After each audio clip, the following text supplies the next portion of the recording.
Hi guys, good morning po sa inyong lahat. Time check po tayo ngayon. 6:30 ng umaga, August 18 po. So ayan, my name is Barbie Store Vlog. Welcome to my channel. Taga-Samar po ako. Ang tindera ng mga taga-Samar. Dumadami na yung mga vlogger dito sa Samar. So ayan, nakaka-inspire kasi yung ibang mga vlogger dito sa Samar. Kaya ayan, tayo ay naglakas ng loob din na para mag-vlog at i-share sa inyo ang aking mga kaalaman tungkol dito sa aking tindahan. Pero for today's video, maingay.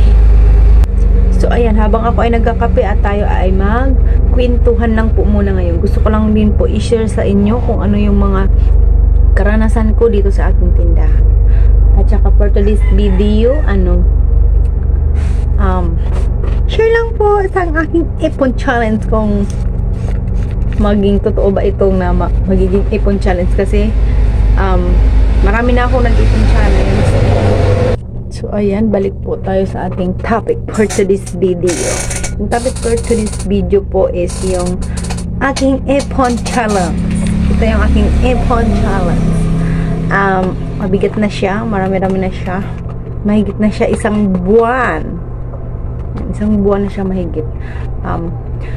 Meron akong mga ipon challenge dito sa bahay.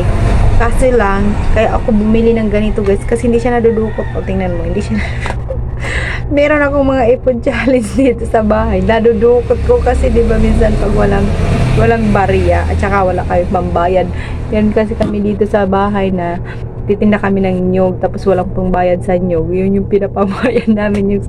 Iniiba ko yung benta ng aming printer, yan iniiba ko yan, tapos iniiba ko rin yung mga ang benta ng ice, iniiba ko rin yan. Kaso lang minsan nadudukot talaga siya, nadudukot kasi nakalagay lang yun sa garapon. Hindi ka lang kukunin ko. Ayan, ito gaya nito, ito yan, pangbayad ng kuryente yan.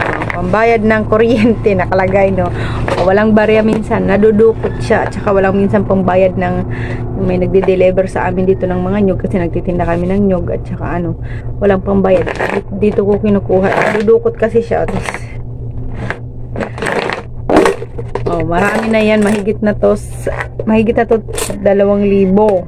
Kaso lang nadudukot namin, nadudukot. Yan, pagbayad lang muna sa nyog kasi may nag-deliver na naman. Ayan, binayad sa nyog. Wala na namang laman. Yung pambayad ng kuryente, wala na naman. Kaya ako nag-pursige dito. Pati yung benta namin sa sa printer, ayun, nadukot ko rin kasi pinambayad din yun. At saka pinambili din ng pandagdag ng pandagdag ng pambili ng sulin kasi naubos na, hindi pa nag-deliver sa amin yung sulin. Kaya ito, hindi talaga siya na yung ipon challenge na ito, yun 76,750 yan, hindi nadudukot. Diba?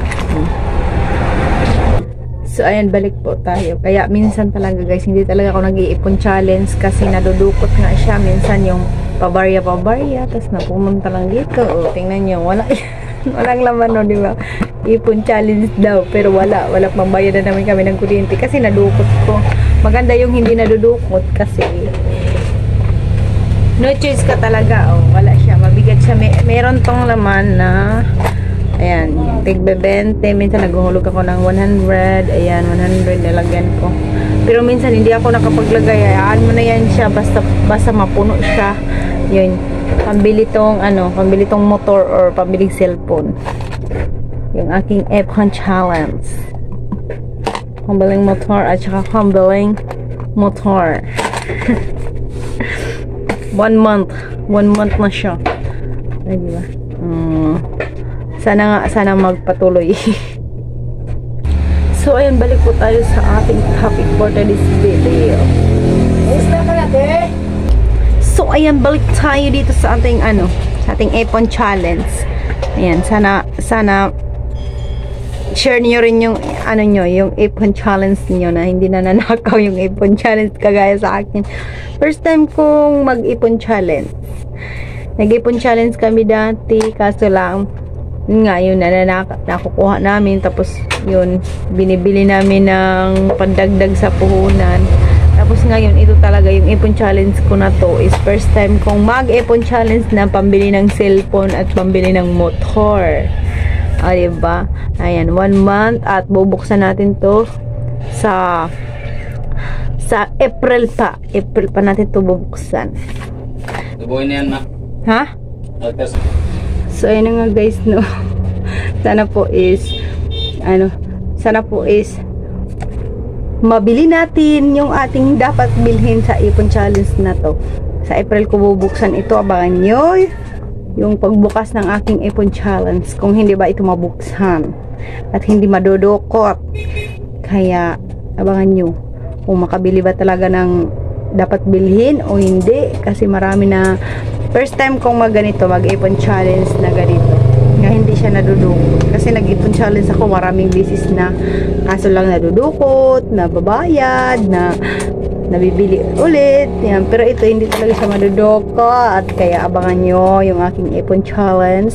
Share nyo rin kung meron din kayong mga ipon challenge dyan sa inyong mga sari-sari store para ma-inspire din kami mag-ipon challenge ba.